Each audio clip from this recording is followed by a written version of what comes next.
कैसे हैं आप लोग? ठीक, एक बार पुनः मैं आपके क्लास में कक्षा 12 जीव विज्ञान में जो पहला चैप्टर है रिप्रोडक्शन इन ऑर्गेनिज्म, इसमें एक महत्वपूर्ण टॉपिक है माइक्रो प्रोपोगेशन, सूक्ष्म परिवर्धन, जो यूपी बोर्ड में बहुत महत्वपूर्ण टॉपिक रखता है। आज इसके बारे में हम लोग अध्ययन करेंगे। यह एक प्रवर्धन की सूक्ष्म प्रवर्धन, यह एक प्रवर्धन की ऐसी विधि है जिसमें किसी पौधे की कोशिका, ऊतक या अंगों को संवर्धन माध्यम में रखकर प्रयोगशाला में एक नए पौधे का निर्माण किया जाता है।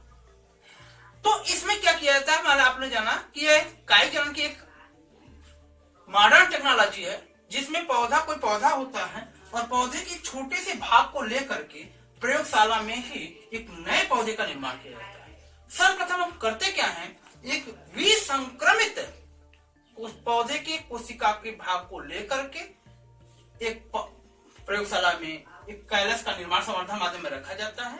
कुछ दिनों तक संवर्धन माध्यम में छोड़ दिया जाता है और संवर्धन माध्यम से निकाल करके टेस्ट ट्यूब में रख देते हैं। टेस्ट ट्यूब के मुख को कार्टन से बंद कर देते हैं। यह एक पादप कोशिका है और यहाँ एक संवर्धन माध्यम रखा गया है। संवर्धन माध्यम में आप अगार अगार जिलेटिन कुछ भी ले सकते हैं। रखने के बाद इसमें कुछ दिनों के पश्चात देखते हैं कि ये पादप कोशिका अनेक छोटे छोटे पादप कोशिकाओं में विभाजित हो जाता है, जिसे हम कैलस कहते हैं। कुछ दिनों बाद टेस्ट ट्यूब को तोड़ करके कैलस, जो पादप कोशिकाओं का समूह है, उसको एक गमले में स्थानांतरित कर दिया जाता है। ये सूक्ष्म प्रवर्धन की बहुत ही अच्छी टेक्नोलॉजी है। कैलस परीक्षा में भी पूछा जाता है, एक नंबर के प्रश्न में बनता है कैलस किसे कहते हैं, तो आप कह सकते हैं कैलस नए पादपों का छोटा समूह होता है। तो ये सूक्ष्म प्रवर्धन है। आपको नोट बनाना होगा। कैसे नोट लिखेंगे कि यह प्रवर्धन की एक उत्तम विधि है। इसमें विसंक्रमित कोशिका के भाग को लेकर के प्रयोगशाला में संवर्धित किया जाता है और नए पादप का निर्माण किया जाता है। जब ढेर सारे पौधे बन जाते हैं तो उन्हें स्थानांतरित कर दिया जाता है। अब सूक्ष्म प्रवर्धन से क्या लाभ है?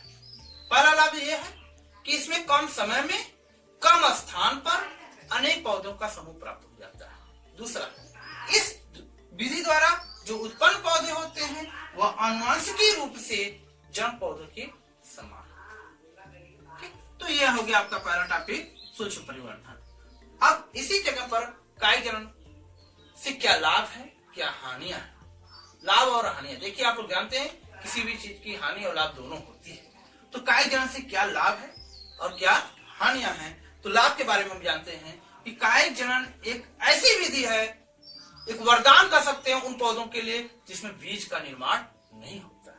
यानी बीज रहित पौधों का निर्माण काई जनन द्वारा किया जाता है। काई जनन कम समय में नए पौधे का निर्माण होता है। इसमें जो पौधे उत्पन्न होते हैं वह मात्र जनक के समान ही होते हैं। तीसरा लाभ है कि काई जनन जो होता है, बहुत से वृक्ष जो होते हैं बहुत लंबे बड़े हो जाते हैं, फल देते हैं, समय लगता है, उन्हें कम समय में प्राप्त किया जाता है। हानियां क्या है?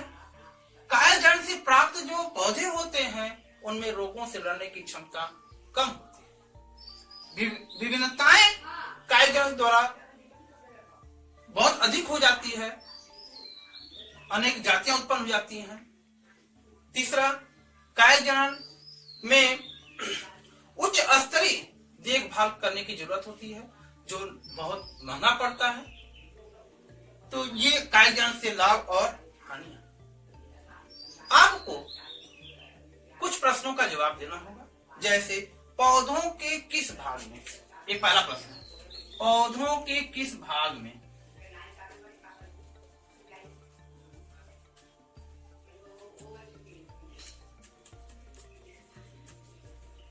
काई जनन की क्षमता सबसे अधिक होती है। पौधे के कितने भाग, जड़, तना और पत्ते। आप इसमें से बता सकते हैं पौधे के किस भाग में काई जनन की क्षमता सबसे अधिक होती है। दूसरा, ब्रायोफिलम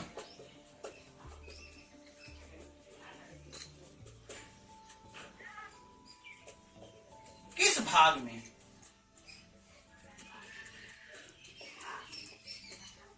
अपस्थानिक कलिकाएं पाई जाती है।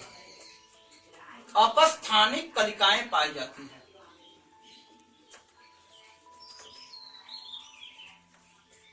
कलिका पाई जाती है।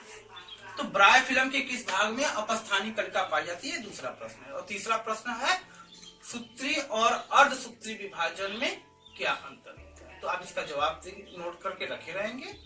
ठीक, तो आज हम लोगों ने अध्ययन किया सूक्ष्म प्रवर्धन, कायिक जन्म से लाभ और कायिक जन्म से हानि। थैंक्स।